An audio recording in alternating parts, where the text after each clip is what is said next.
ಎಲ್ಲ ನನ್ನ ಕೊರಮ ಕೊರಚ ಜನಾಂಗಕ್ಕೆ ನುಲಿಯ ಚಂದಯ್ಯ ಸ್ವಾಮಿಗಳ ಜಯಂತಿಯ ಕಾರ್ಯಕ್ರಮದ ಅಂಗವಾಗಿ ಮೊದಲಿಗೆ ಶುಭಾಶಯವನ್ನು ಕೋರ್ತಾ ಇದ್ದೇವೆ.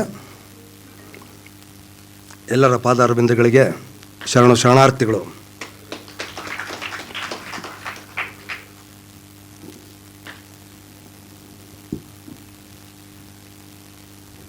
ಒಂಬೈನೂರ 18ನೇ ಜಯಂತಿ ನುಲಿಯ ಚಂದಯ್ಯ ಸ್ವಾಮಿಗಳ ಕಾರ್ಯಕ್ರಮದಲ್ಲಿ ಅವರ ಒಂದು ಕಿರು ಪರಿಚಯ ಮಾಡಿಕೊಳ್ಳೋಣ. ಎಲ್ಲರೂ ಹಿಂದಿನಿಂದಲೂ ಎಲ್ರಿಗೂ ತಿಳಿದಿರುತ್ತೆ, ಈಗಾಗಲೇ ಯೂಟ್ಯೂಬ್ಗಳಲ್ಲಿ ಎಲ್ಲ ನೆಟ್ಗಳಲ್ಲಿ ಎಲ್ರಿಗೂ ಗೊತ್ತಾಗುತ್ತೆ.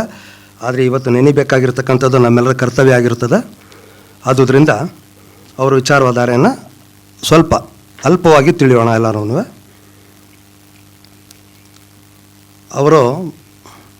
ಅವರ ಮೂಲ ಉದ್ದೇಶ ಏನಪ್ಪ ಅಂತಂದರೆ ಅವ್ರ ಕೆಲಸ, ಅವ್ರ ಕಾರ್ಯ, ಅವ್ರ ಜೀವನ ವೈಖರಿ ಯಾವ ರೀತಿ ಇತ್ತು ಅಂತ ಅನ್ನೋದಾದರೆ, ಮೊದಲಿಗೆ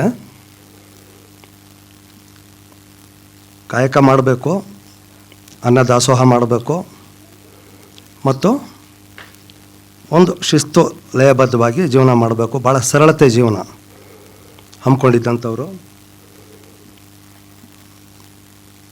ಹೀಗಿರುವಾಗ ಶಿವನ ಭಕ್ತರಾಗಿರ್ತಾರೆ. ಅವರು ಶಿವಭಕ್ತಿಯಲ್ಲಿ ಅತಿ ಶಿವನನ್ನು ಒಲಿಸ್ಕೊಂಡು ಬದುಕಿರ್ತಾರೆ.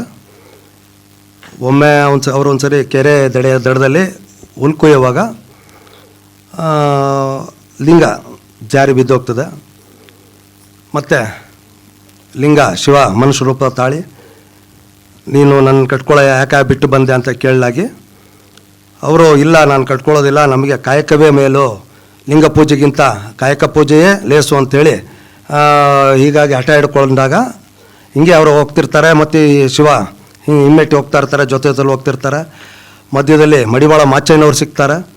ಅವ್ರು ಸಿಕ್ಕಿದಾಗ, ನೋಡಯ್ಯ ಈ ಥರ ಚಂದಯ್ಯ ನನ್ನನ್ನು ಧಾರಣೆ ಮಾಡ್ಕೊಳ್ತಾ ಇಲ್ಲ ಅವನು ಮತ್ತೆ ಅಂತ ಹೇಳಲಾಗಿ ಅವರು, ಆಯಿತು ಕಟ್ಕೊಳ್ಳಯ್ಯ, ಯಾಕೆ ಹಿಂಗೆ ಹಠ ಮಾಡ್ತೀಯ ಅಂತೇಳಿ, ಸರಿ ಅವರು ಸ್ವಾಮಿಗಳು ಏನು ಮಾಡ್ತಾರೆ, ಬನ್ನಿ ಆಯಿತು ಕಟ್ಕೊಳ್ಳೋಣ, ನೀವು ಈ ಹಗ್ಗದ ಹೊರೆನೆಲ್ಲ ಮಾರ್ಕೊಂಡು ಬನ್ನಿ, ಆಮೇಲೆ ನಿಮ್ಮನ್ನು ಧಾರಣೆ ಮಾಡ್ಕೊಳ್ತೀವಿ ಅಂತೇಳಿ ಸಾಕ್ಷಾತ್ ಪರಮಾತ್ಮ ಅವರು ಮಾಡಿರ್ತಕ್ಕಂಥ ಹಗ್ಗವನ್ನೆಲ್ಲ ಮಾರ್ಕೊಂಡು ಬರೋದಕ್ಕೆ ಸಂತೆಪೇಟೆಗೆ ಹೋಗ್ಲಾಗಿ ಅಲ್ಲಿ ಯಾರೋ ಸಂಭಾವಿತರು ಅವ್ರನ್ನ ಕರೆದು, ಎಷ್ಟಪ್ಪ ಇದೆ ಎಲ್ಲ ಇಳಿಸ್ಬಿಟ್ಟು ಹೋಗಿ, ಎಷ್ಟು ಹಣ ಅಂತೇಳಿ ಅವರು ನುಲಿಯ ಚಂದಯ್ಯ ಸ್ವಾಮಿಗಳು ಮೊದಲೇ ಅವರಿಗೆ ತಿಳಿಸಿರ್ತಾರೆ ಪರಮಾತ್ಮನಿಗೆ, 5 ಕಾಸಿನಂತೆ ಒಂದು ಹಗ್ಗದ ಹೊರೆಯನ್ನು ಮಾರ್ಕೊಂಡು ಬರಬೇಕು ಅಂತೇಳಿ.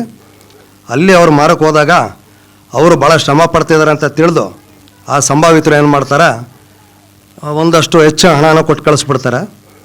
ಅಷ್ಟು ಹಣನ ಪರಮಾತ್ಮ ಏನು ಮಾಡ್ತಾರೆ, ಇಷ್ಟು ಹಣ ತೊಗೊಂಡೋಗಿ ಚಂದಯ್ಯನವ್ರು ಕೊಟ್ಬಿಟ್ರೆ ಅವ್ರು ಭಾಳ ಸಂತೋಷಪಟ್ಟು ನನ್ನನ್ನು ಲಿಂಗಧಾರಣೆ ಮಾಡ್ಕೊಳ್ತಾರೆ ಅಂಥೇಳಿ ಸಂತೋಷದಿಂದ ತಂದು ಕೊಡ್ತಾರೆ. ಆವಾಗ ಅವರು ಹಣ ಎಷ್ಟಿದೆ ಅಂತ ಕೇಳಿ, ಹೆಚ್ಚು ಹಣ ತಂದಿದ್ದೀರಾ ನೀವು, ನಾವು ಕೊಟ್ಟಿದ್ದು ಹಗ್ಗದ ಹೊರೆಗಳು ಕಡಿಮೆ ಇತ್ತು, ನೀವು ಹಣ ಹೆಚ್ಚು ತಂದಿದ್ದೀರಿ, ಇಷ್ಟು ಹಣ ನಾವು ತೊಗೊಳಂಗಿಲ್ಲ, ನಮ್ಮ ಶ್ರಮಕ್ಕೆ ತಕ್ಕಂಥ ಹಣ ಮಾತ್ರ ತೊಗೊಳ್ಬೇಕು, ಹೆಚ್ಚು ಹಣ ತೊಗೊಳಂಗಿಲ್ಲ ಅಂತ ತಿಳಿಸಿ ಅವ್ರನ್ನ ವಾಪಸ್ ಕಳಿಸ್ತಾರೆ. ಆವಾಗ ಪರಮಾತ್ಮ ಹೋಗಿ ಅವ್ರಿಗೆ ಹಣ ವಾಪಸ್ ಕೊಟ್ಟು, ಎಷ್ಟು ಹಣ ತಗಲಿರುತ್ತೆ ಅವ್ರು ಕೊಟ್ಟಿರೋಂಥ ಪದಾರ್ಥಕ್ಕೆ ಅಷ್ಟು ಹಣ ಮಾತ್ರ ತಂದು ವಾಪಸ್ ಕೊಡ್ತಾರೆ. ಹಂಗಾಗಿ ಆನಂತರ ಅಲ್ಲಮ ಪ್ರಭುಗಳ ಆಸ್ಥಾನದಲ್ಲಿ ಮುಂದುವರೆದ ಭಾಗವಾಗಿ ಅವರು ಲಿಂಗಧಾರಣೆ ಮಾಡೋದು ಬಿಡೋದು ಅಂತ ಚರ್ಚೆಗಳು ಮುಂದುವರ್ಕೊಂಡು ಹೋಗ್ತವೆ. ಇದು ನಮ್ಮ ನುಲಿಯ ಚಂದಯ್ಯ ಸ್ವಾಮಿಗಳ ಕಥೆಯಾಗಿರ್ತದೆ. ಇದರಲ್ಲೇನ ಸರಿ ತಪ್ಪುಗಳು